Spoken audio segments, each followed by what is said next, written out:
Okay, so I have a friend who has this Hmong knife, and he wants me to sand down these hammer marks right here, make it look pretty, and this too. And he was thinking about having this welded shut.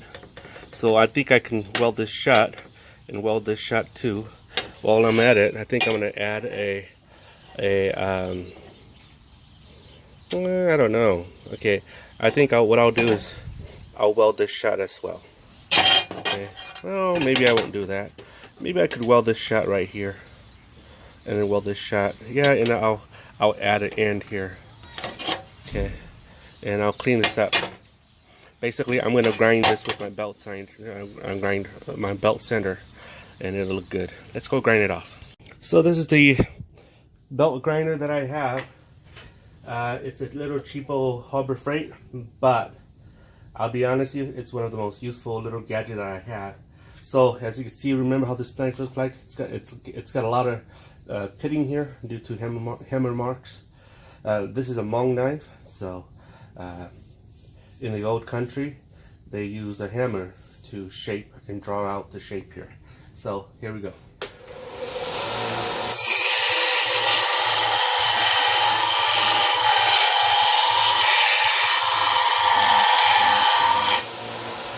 So you can see it start to take shape here. We're grinding up all of this bad stuff right here, okay?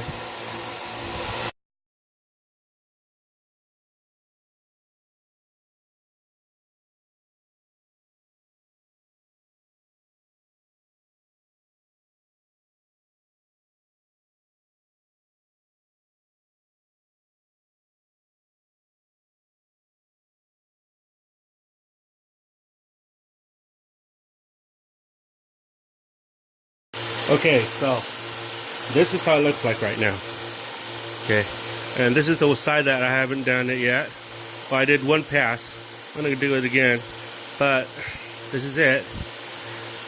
Still have some pitting here, but I'm gonna stop here. It's just gonna be too thin, and I don't want to compromise the integrity of the knife, so I'm gonna stop here.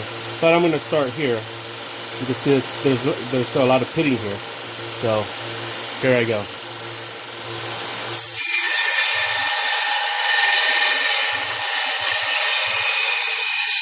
And just to let you know, I do quench this in cold water so that it doesn't get overheated. If it gets overheated, it'll lose its hardness, or it'll become very brittle.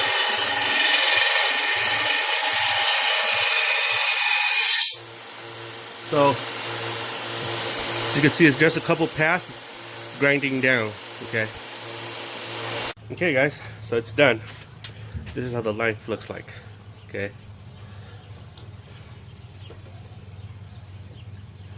Really nice, shiny, and pretty. You can do a lot with a little grinder. Okay, there's a pit right here, which is a little bit too deep, and I don't want to go down shave off any more metal than I would like to. Because if I do that, it'll thin the blade here, and I don't want to compromise the structural integrity of the blade. Okay. Okay guys, so this is what I did. I'm going to be welding this part in. Okay, this part right here. I made a little piece of metal right here. I'm going to put it right here. I'm going to weld that in, this in, and then build a little bead here, and then weld this in. Then I'm going to seal this off right here, the end here. Okay, so here we go.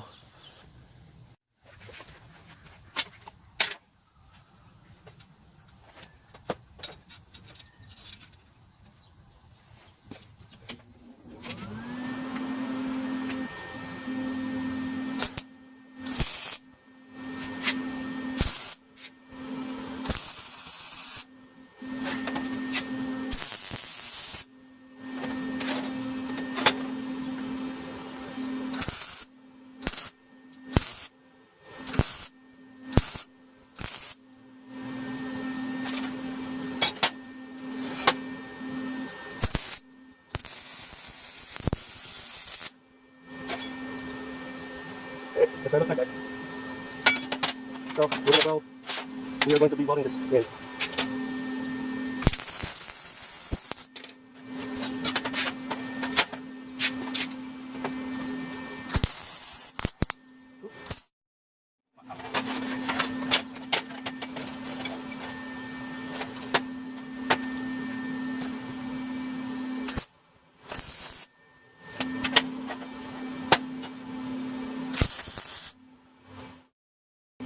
Done. We're going to be grinding this off and we'll be back.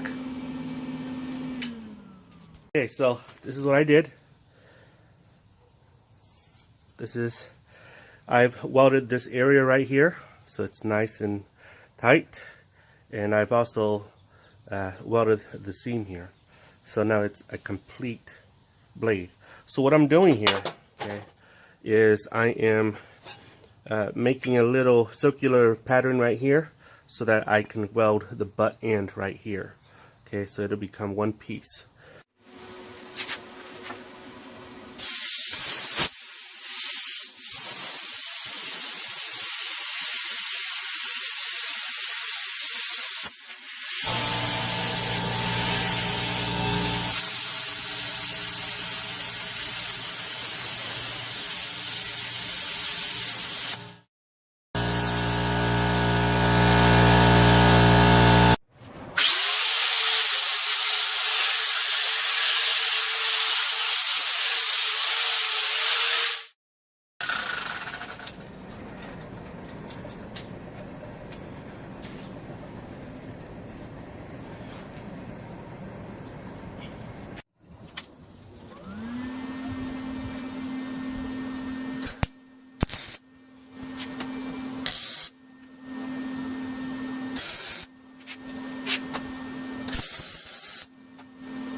Okay, so I'm going to grind this off and I'll let you know how it looks like.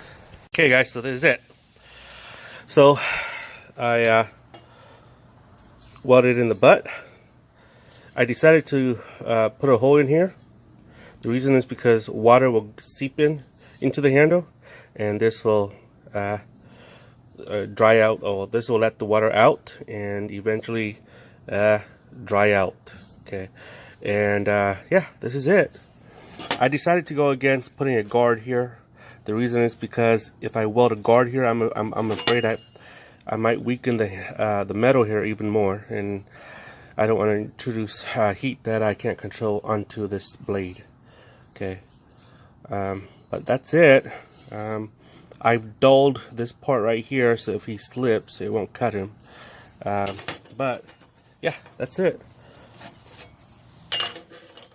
Let me know what your thoughts are. It's pretty solid. Oh, it's hollow handle with the little hole here so that it'll seep out. Okay, that's it.